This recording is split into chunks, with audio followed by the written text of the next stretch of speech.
Good morning, students. Today we are going to see about another poem, The Hollow Men by Thomas Stearns Eliot. Thomas Stearns Eliot was born in St. Louis on September 26, 1888, and lived there during the first 18 years of his life. He attended Harvard University, where he earned a bachelor's degree in 3 years and contributed several poems to the Harvard Advocate. From 1910 to 11, he studied at the Sorbonne, then returned to Harvard to pursue a doctorate in philosophy. After graduating, he moved back to Europe and settled in England in 1914. The following year, he married Vivian Haywood and began working in London, first as a teacher and later for Lloyds Bank. It was in London that Eliot came under the influence of his contemporary Ezra Pound, who recognized his poetic genius at once and assisted in the publication of his work in a number of magazines, most notably The Love Song of J. Alfred Prufrock, which appeared in Poetry magazine in 1915. Eliot's first book of poems, Prufrock and Other Observations, was published in London in 1917 by the Egoist and immediately established him as a leading poet of the avant-garde. With the publication of The Wasteland, now he considered by many to be the single most influential poetic work of the 20th century. Eliot's reputation began to grow to nearly mythic proportions.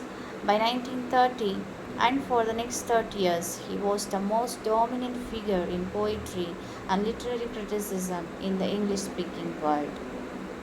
As a poet, Eliot transmuted his affinity for the English metaphysical poets of the 17th century and the 19th century, French symbolist poets, into radical innovations in poetic technique and subject matter.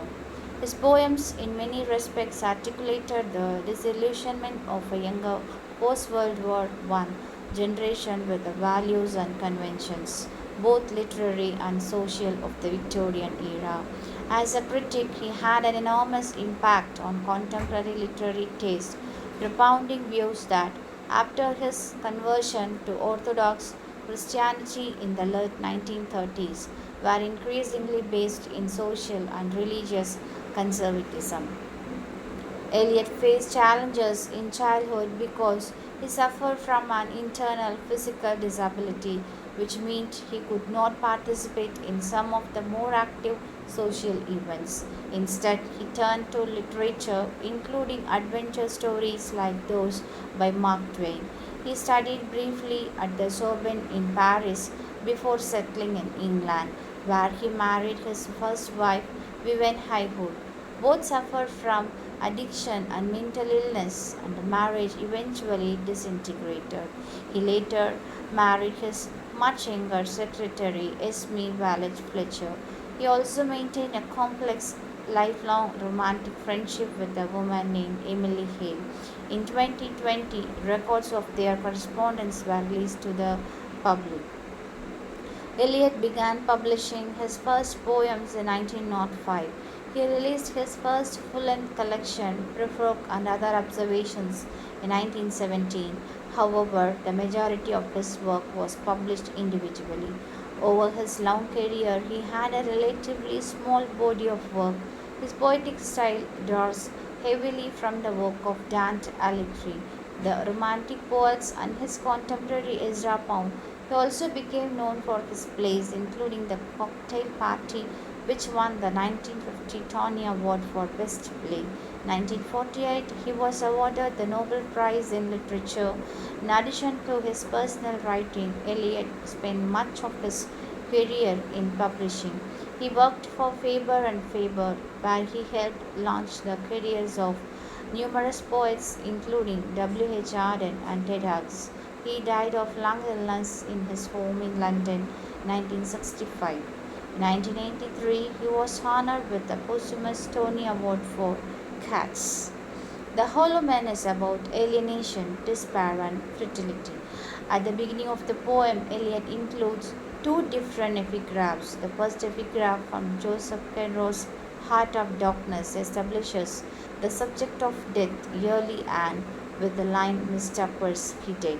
The second, A Penny for the Old Guy, is a reference to the British practice in which children collect money from their neighbors for the Guy Fawkes Day fireworks. In this event, British citizens burn an effigy of Guy Fawkes to commemorate the failure of his gunpowder plant, by which Fawkes intended to blow up the House of Parliament in 1604. This reference to Guy Fawkes' effigy sets up both the imaginary of scarecrows as stuffed men and the ironic references to children's songs, chants, and games that recur throughout the poem.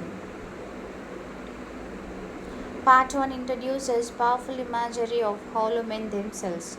Part 2 emanates fear and avoidance, going through life in disguise and not meeting others' eyes.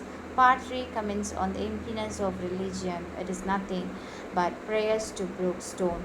Part 4 struggles lack of understanding, unfulfilling interpersonal relationships, and the wavering, perhaps futile, belief in eternal rest. Part 5 begins with the children's game chant, modified by substituting prick prayer for mulberry bush.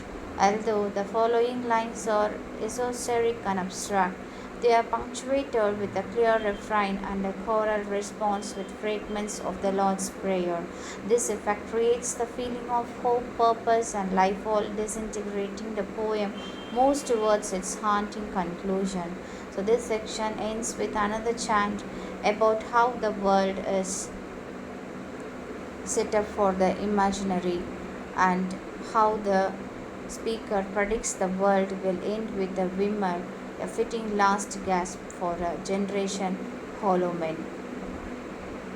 Thank you.